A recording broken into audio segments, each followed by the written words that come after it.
You ever wonder what happens to all the things people lose?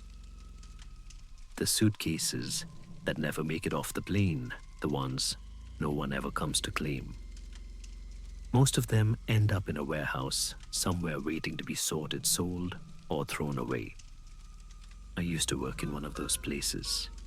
It wasn't glamorous, but it paid the bills. Just another quiet job for someone trying to get by. At least, that's what I thought when I started. I didn't expect to find anything strange there. I didn't expect to find anything that could find me back. But I was wrong. This is what happened to me at the lost airline luggage warehouse. And if you think it sounds like just another story, you might want to double check that your bag really belongs to you. When I first started working at the lost airline luggage warehouse, I thought it would be one of those jobs you could do on autopilot, sorting through unclaimed suitcases, scanning tags, and logging items that would probably never be picked up. Sometimes we'd find weird things like the time someone packed a taxidermied raccoon in a carry-on. We laughed about it for weeks, but after a few months, the novelty wore off. The warehouse wasn't quirky anymore, it was heavy. Rows and rows of forgotten lives stacked on metal shelves, all waiting for someone who was never coming back. We held onto bags for 90 days. If no one claimed them, their contents were auctioned off, and the cycle started again. My supervisor Dale used to joke that every suitcase held a secret, but he wasn't really joking. The way he said it, flat eyes, never leaving the clipboard, it stuck with me. There was one part of the warehouse I hadn't noticed at first. It was tucked behind the main aisles, past the piles of unclaimed luggage. The sign above it was faded, barely legible, but it said, "Claimed." At first, I assumed it was where people's bags went after being picked up. Made sense, right? Except they were all still there. Perfectly clean. No dust, no tags, no labels, no signs of use. Just pristine suitcases, stacked too neatly, like display models that had never been touched.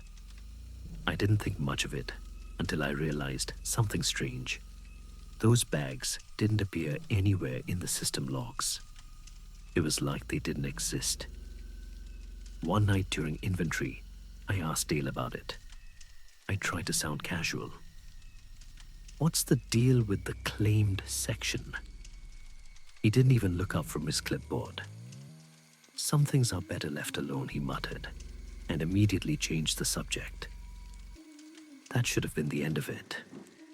I should have just moved on. But that corner of the warehouse stayed in my mind. Those bags, they didn't belong there. Or maybe they belonged too much. Like they'd always been there. Working nights alone in a place like that messes with your head. It's quiet, unnaturally quiet. You start to hear things that aren't there. Your footsteps echo longer than they should. The hum of the fluorescent lights starts to feel like breathing. One night I was finishing my shift when I heard shuffling in the back. It came from the direction of the claimed section. At first, I thought it was an animal, a rat, maybe a raccoon that snuck in through the loading dock. But the sound was too deliberate, too slow. I grabbed my flashlight and walked over, calling out Dale's name in case he was pulling a prank. But when I reached the section, the sound stopped. Everything was still. The rows of suitcases sat there perfectly aligned, except one. One of the bags had been moved. It was subtle, maybe a few inches, but I was sure. I felt a chill crawl up my back. I called out again. "Dale, you there?" No response, only the faint hum of the lights above me. I told myself I was imagining things, logged the inventory, and went home. But that image, the one bag out of place, wouldn't leave my mind. The next day, I came in early and walked straight to that section. The same bag was still there, sitting just slightly off center from the rest. Curiosity got the better of me. It was a black duffel, simple no tags or labels. I hesitated for a long time before unzipping it. Inside wasn't what I expected. No clothes, no electronics, no junk. It was my childhood. A tattered copy of The Hobbit, the same edition my dad used to read me when I was little. The corners were bent the same way he used to fold them. A red jacket that belonged to my mom, frayed at the sleeves ink stain on the pocket. I hadn't seen it since I was 10. And at the bottom, a photograph. I was in it standing in front of a campfire, smiling, surrounded by people I didn't recognize. Their faces were bright, warm, like we were all close friends. But I didn't know a single one of them. The photo itself looked warped, like the colors had been stretched. The sky behind us was greenish, unnatural. I felt my stomach drop. I zipped the bag shut and shoved it back onto the shelf. The rest of the day, I couldn't stop thinking about it. I kept coming up with explanations. Maybe someone had found pictures of me online. Maybe it was a prank. But deep down, I knew it wasn't. That night, I stayed late again. I told myself I was doing inventory, but really, I just wanted to see if the bag was still there. When I opened it again, the contents had changed. The book and the jacket were gone. In their place was my old wristwatch, the one I lost 3 years ago on a camping trip. Next to it was a folded piece of paper. It was a note in my handwriting. "You're almost there. Keep looking." I froze. I didn't remember writing it. Beneath the note was a toy airplane, chipped on the wing, painted blue. I used to have one exactly like it when I was a kid. Exactly. Down to the scratch on the tail. I zipped the bag shut, shoved it back, and tried to keep working.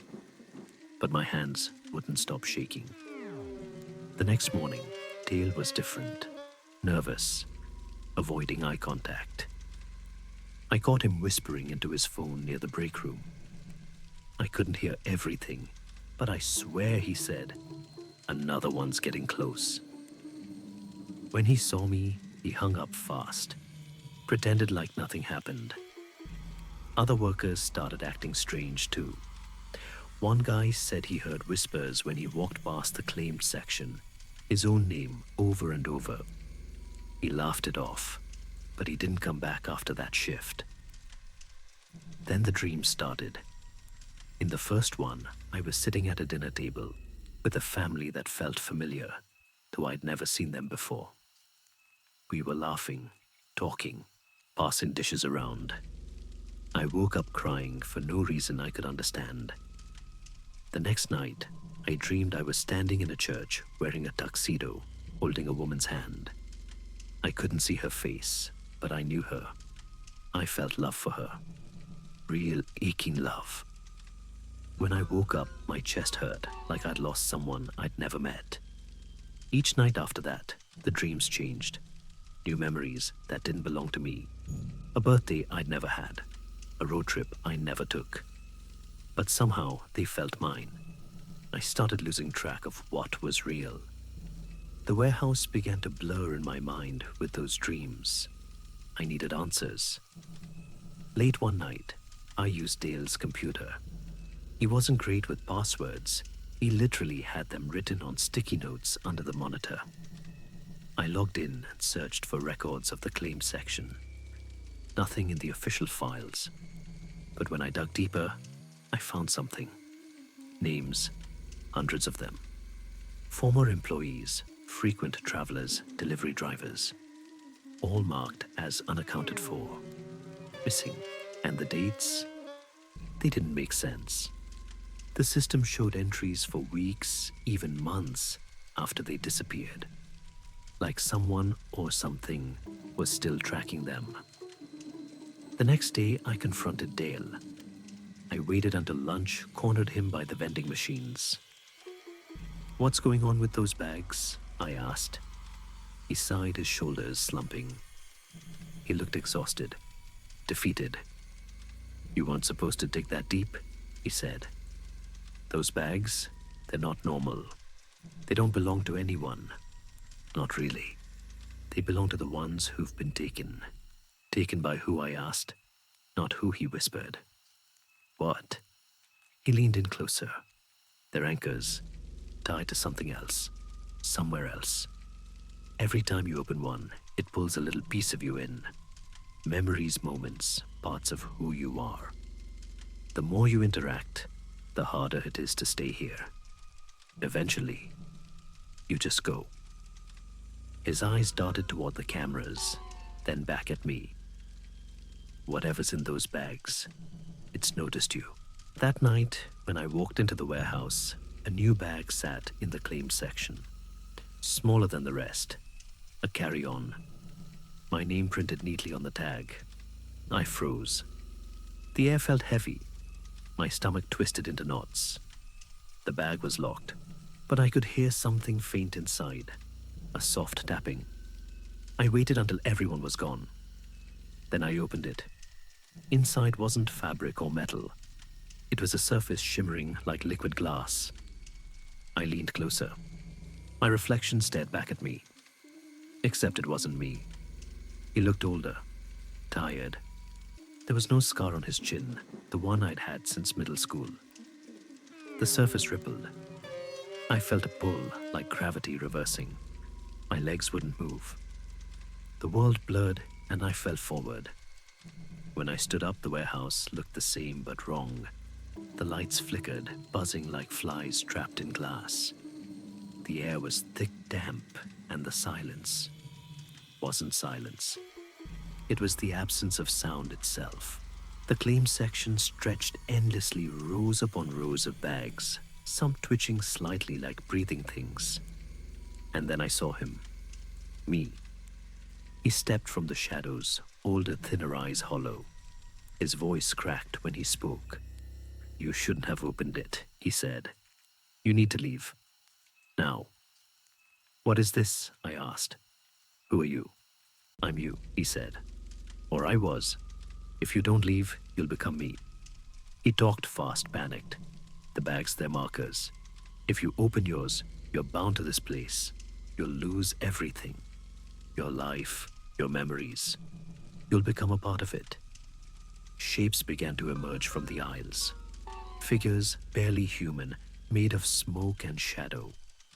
Their faces flickered between agony and emptiness. I realized they were the ones who had opened their bags before me. "They'll take you if you stay," my other self said. "Please don't let them take you." The shadows closed in. I could feel them breathing, even though they had no mouths.